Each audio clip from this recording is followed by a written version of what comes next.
नज़र को बदलो तो नज़ारे बदल जाते हैं, सोच को बदलो तो सितारे बदल जाते हैं, कश्तियाँ बदलने की ज़रूरत नहीं है, दिशाओं को बदलो तो नज़ारे खुद ब खुद बदल जाते हैं। Hello good morning everyone.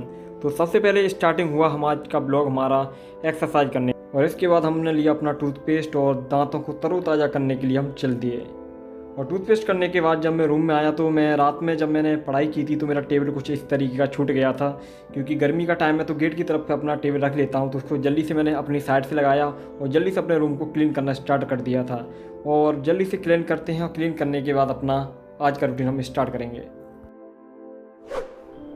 तो झाड़ू लगाने के बाद फाइनली दोस्तों मैं आ गया अपनी टेबल पे अपना सेशन लगाने के लिए, और अभी टाइम हो चुका था 8:30 बज चुके थे और मुझे अपना करंट अफेयर का अपना सेशन लगाना था। तो अपने जल्दी से मैंने अपना करंट अफेयर का क्लास लेना स्टार्ट किया और उसी के साथ अपने नोट्स भी बनाना मैंने स्टार्ट कर दिया।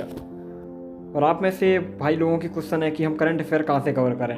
तो पहले तो मैं दृष्टि चैनल का जो यूट्यूब चैनल है वहाँ से मैं अपनी करंट अफेयर कवर करता था, बट उस पर कुछ टाइम से वीडियो आना बंद हो गई। तो उसके बाद फिर मैंने PW का जो हिंदी मीडियम का जो चैनल है वहाँ से मैं अपनी जो करंट अफेयर है वहाँ से मैं अपनी कवर करता हूँ। और एक चीज़ और आपके साथ मैं शेयर करना चाहूँगा कि लाइफ में बहुत सारे उतार चढ़ाव आते हैं। कुछ टाइम ऐसा आता है कि लगता है कि सब कुछ ख़त्म हो चुका है, सब चीज़ों को बंद करके सीधा एक जगह शांत होकर बैठ जाएं, बट ऐसा नहीं होता है। कि जब भी देखो लाइफ में उतार चढ़ाव आते हैं तो कुछ ना कुछ हमको सिखाने के लिए आते हैं। बुरा टाइम भी आता है तो सिखाने के लिए आता है, और आना भी चाहिए, तभी इंसान समझ पाता है टाइम की वैल्यू, लोगों की वैल्यू, लोगों का क्या है हमारे लाइफ में रोल, वो सब कुछ पता चल पाता है। और हर अच्छे इंसान की, बुरे इंसान की पहचान भी हमको उसी टाइम में हो पाती है।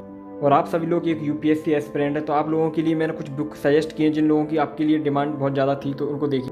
हेलो एवरीवन, बहुत दिनों से मैं ऐसी बुक की तलाश में था जिसमें UPSC की सभी सब्जेक्ट्स के जनरल नॉलेज एक गाइड बुक के रूप में मिल जाए, और सभी सब्जेक्ट्स के MCQ भी मुझे स्पेशल बुक के फॉर्म में मिल जाए। और बहुत टाइम सर्च करने के बाद फाइनली मुझे बुक मिल ही गई, और ये जो बुक है वो ओसवाल बुक्स की है। तो इन्हीं बुक्स का रिव्यू मैं आपके सामने करने वाला हूँ, और इस बुक में हमें क्या क्या चीज़ें देखने को मिलती हैं, और ये बुक जो है सभी एस्पिरेंट के लिए कैसे यूजफुल है, वो सारी चीज़ें आपको देखने को मिलेंगी। तो बात करते हैं अपनी फर्स्ट बुक की, one for all general knowledge guide book की। इस बुक में आपको अप टू डेट कंटेंट मिलेगा with latest developments and trend के अकॉर्डिंग सभी वेरियस सब्जेक्ट्स में। साथ ही आपको इस बुक में एग्जाम ओरिएंटेड अप्रोच के लिए इंपॉर्टेंट वन लाइनर दिए गए हैं जो एग्जाम के समय रिवाइज करने में बहुत ईजी होते हैं।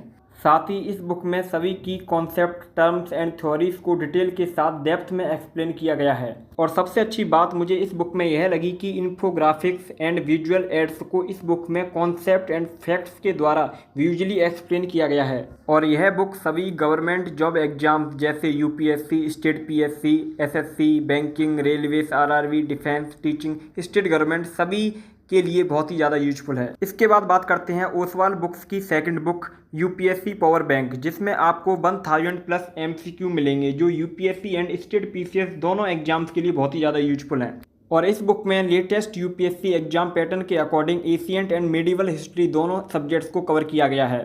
और साथ ही जब मैंने इस बुक को रीड किया तो देखा कि UPSC 2023 प्रीलिम्स में पूछे गए क्वेश्चंस को लेटेस्ट पैटर्न के अकॉर्डिंग 100% अपडेटेड किया गया है। और इस बुक में एक्सटेंसिव प्रैक्टिस के लिए 1000+ MCQ दिए गए हैं UPSC based and state PCS latest pattern के साथ। और इस बुक में फ्लैश फैक्ट्स के साथ क्रिप्स, रिवीजन नोट्स और कॉन्सेप्ट क्लैरिटी के लिए इलेबोरेट सॉल्यूशंस और वीडियो ट्रेंड्स एनालिसिस प्रोवाइड किए गए हैं UPSC एक्सपर्ट के द्वारा। इसलिए इन दोनों बुक्स को आप जरूर बाय कीजिए। इन दोनों बुक्स का जो लिंक है डिस्क्रिप्शन एंड कमेंट बॉक्स में आपको मिल जाएगा, वहाँ से आपसे ईजिली बाय कर सकते हैं और अच्छे से अपनी प्रिपरेशन को एडवांस लेवल में लेके जा सकते हो। और सेशन कंप्लीट करने के बाद जब मैं अपनी रसोई में आया तो फिर मैंने जल्दी से अपना प्याज काटना स्टार्ट किया, और आज हम सब्ज़ी बनाने वाले हैं कुछ स्पेशल। तो सब्ज़ी की मैं आपको बता दूं कि मेरे पास सब्ज़ी तो नहीं है कुछ भी, मतलब जो बनाऊं मैं उसके लिए फिर मैंने सोचा कि मैं ऐसी कोई सब्ज़ी बनाऊं जो अभी के लिए हो जाए, बिकॉज गर्मियों का टाइम है तो सब्ज़ी जल्दी ख़त्म हो जाती है।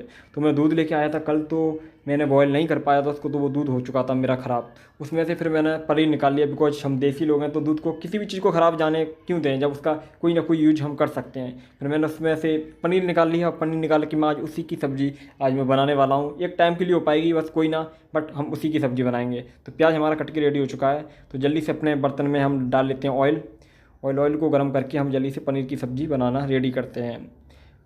मेरा सेकंड टाइम है जिस टाइम मैं पनीर की सब्ज़ी बना रहा हूँ। वैसे मुझे ज़्यादातर तो आप देखते ही हो क्या कौन सी सब्ज़ी खाता हूँ मैं, हरी सब्जियाँ ज़्यादा खाता हूँ। लौकी की सब्ज़ी, कासीफल, टमाटर, मतलब टमाटर सॉरी वो पहले आलू भूल जाता हूँ। तो ये सब चीज़ें मतलब कोशिश करता हूँ बनाने की ज़्यादा से ज़्यादा। और हरी सब्जियाँ खानी भी चाहिए ज़्यादा, वैसी चीज़ें ठीक नहीं रहती मसालेदार। तो इसमें हमने डाला मसाला और जल्दी से बनाते हैं। जैसी भी मुझ पे आती है बनाने में वैसे ही बनाऊँगा, बट टेस्टी तो ज़रूर बनेगी। सेकंड टाइम बना रहा हूँ मैं, तो देखते हैं कैसी बनती है। और आपको दिखा देता हूँ जो पनीर है कुछ इस तरीके का है। भाई देखो पीस तो नहीं बन पाए इसके, बिकॉज उसमें ऐसा ही निकला। मैंने कोशिश किया कि इसके पीस काटूं बट नहीं हो पाए, तो फिर मैंने इसी को फ्राई कर लिया और ये मेरा जो बनने के लिए रेडी है। देखते हैं कैसा बनता है। तो इसमें मैंने डाल दिया है पनीर, तो अब इसमें बॉयल होने देते हैं इसको, तो अच्छे से बन जाएगी हमारी सब्ज़ी। उसके बाद आपको दिखाऊंगा। तो सब्ज़ी तो बनने के लिए मैंने रख दी है, तो अब सीधा मैं जल्दी से आटा लगा लेता हूँ। और आटा लगाने के बाद फिर अपनी हम रोटी बनाएंगे गर्मा गर्म, और उसके बाद आपसे फिर मिलते हैं सीधे। तो फाइनली दोस्तों हमारा जो खाना है वो बन के रेडी हो चुका है। ये हमारी पनीर की सब्ज़ी और सलाद और रोटी। तो खाते हैं खाना, और हमारा कूलर ये है सामने, तो यहाँ पे बैठ के हम खाएंगे खाना। फिर खाना खाने के बाद जल्दी से फिर मैं नहाया, बट नहा तो लिया बट कपड़े मुझे फिर से वही पहनने पड़े। तो फिर पहले आपको बता देता हूँ कि अभी टाइम हो चुका है, अभी 11 बज चुके हैं इस टाइम। और अभी मैं पॉलिटी का अपना सेशन लगा रहा हूँ। तो पॉलिटी का सेशन लगा रहा हूँ, उसमें जो इंपॉर्टेंट चीज़ है वो उसमें मैं नोट डाउन भी कर रहा हूँ अपनी कॉपी में। और हाँ, नहाने के बाद मुझे कपड़े वही पहनने पड़े, बिकॉज कपड़े मैं सोचा कि मेरे सूखे हुए कुछ होंगे, बट कपड़े गीले थे और कुछ गंदे भी पड़े थे। फिर मैं धोने के लिए डाल दिए हैं, वो सूख जाएंगे उसके बाद मैं चेंज करके पहनूंगा। तो अभी अपनी क्लास कंप्लीट करते हैं, अपना पॉलिटी का सेशन। और सेशन लगाते हुए एक हमारी सिस्टर का कमेंट मुझे याद आया। उन्होंने कहा कि भैया रिवीजन कैसे करें, रिवीजन करने का क्या सही तरीका है। तो देखो मैं आपको बताता हूँ जैसे मैं करता हूँ कि मैंने कोई भी चीज़ अपनी क्लास कंप्लीट की या नोट्स मैंने बनाए किसी चीज़ को, उसके बाद मैं उसको तुरंत की तुरंत फेर लेता हूँ उसको, ठीक है ना। जब उसके बाद में जब नाइट का टाइम होता है, जो भी मैंने पढ़ा है उसको मैं एक बार मतलब फेर के सोता हूँ, मतलब उसका रिवीजन करके सोता हूँ, ठीक है ना। रिवीजन करने के बाद उसके बाद मुझे 3-4 डे के बाद उसका फिर से मैं रिवीजन करता हूँ।